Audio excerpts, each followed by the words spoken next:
Howard Crowhurst est un chercheur indépendant spécialisé dans l'étude des monuments mégalithiques et des sites sacrés du monde entier depuis plus de 40 ans. En mars 2023, autour de l'équinoxe de printemps, Howard est allé avec une équipe de passionnés découvrir et étudier les mégalithes de la région d'Evora au Portugal. Poussé par le désir de mettre de la lumière sur cette région mégalithique peu connue bien que très importante, l'idée de réaliser une série vidéo en plusieurs épisodes pour faire connaître ces monuments et partager les découvertes qu'il a faites s'est imposée comme une évidence. Les différents sujets qui y seront abordés sont une introduction au vaste domaine de recherche qu'ouvrent les mystérieux monuments mégalithiques du Portugal.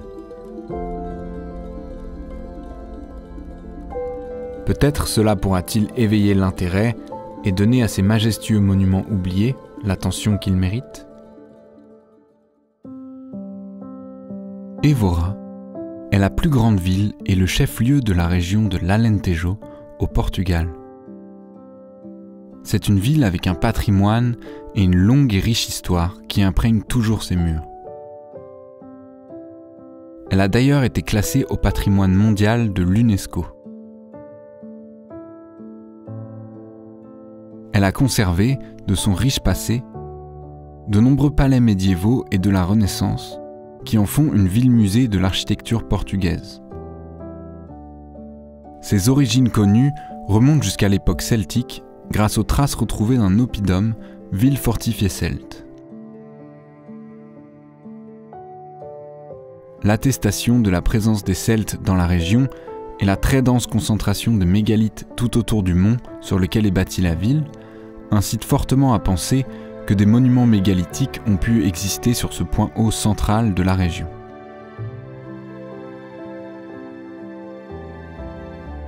La ville tomba ensuite sous la domination romaine.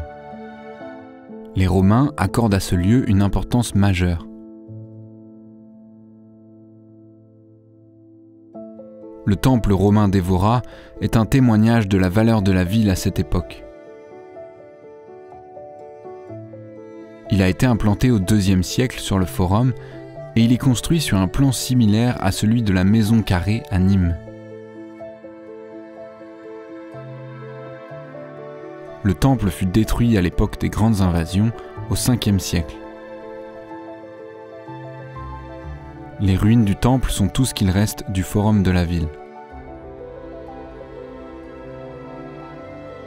Son emplacement et sa géométrie étant très intéressants, un des épisodes de cette série lui est entièrement consacré.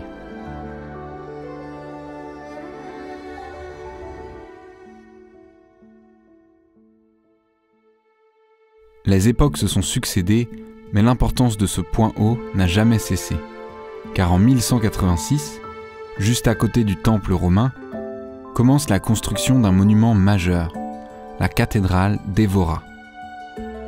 Cette cathédrale est la plus grande de tout le Portugal. Mais un détail a attiré l'attention d'Howard. Alors que le temple romain a été construit bien au sommet sur la partie plate, la cathédrale a été bâtie plus loin dans la descente. Pourquoi ? Cela rend la construction beaucoup plus compliquée, avec beaucoup de niveaux, de marches, etc. Un des côtés de la cathédrale est bien situé au niveau du haut de la colline. Mais la porte d'entrée principale, située seulement au milieu de l'ensemble de l'édifice, a nécessité la construction de nombreuses marches pour pouvoir y entrer. Toute la partie des cloîtres a été entièrement construite en surélevé dans la descente. Pourquoi y a-t-il eu autant d'efforts pour construire ce bâtiment, précisément à cet emplacement ? Ce qui est apparu à Howard, c'est qu'à la limite de cette construction, une latitude très particulière apparaît.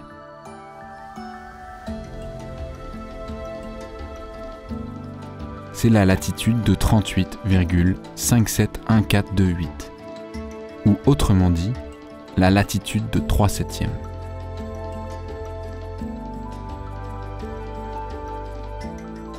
Mais qu'est-ce que signifie cette latitude de 3/7?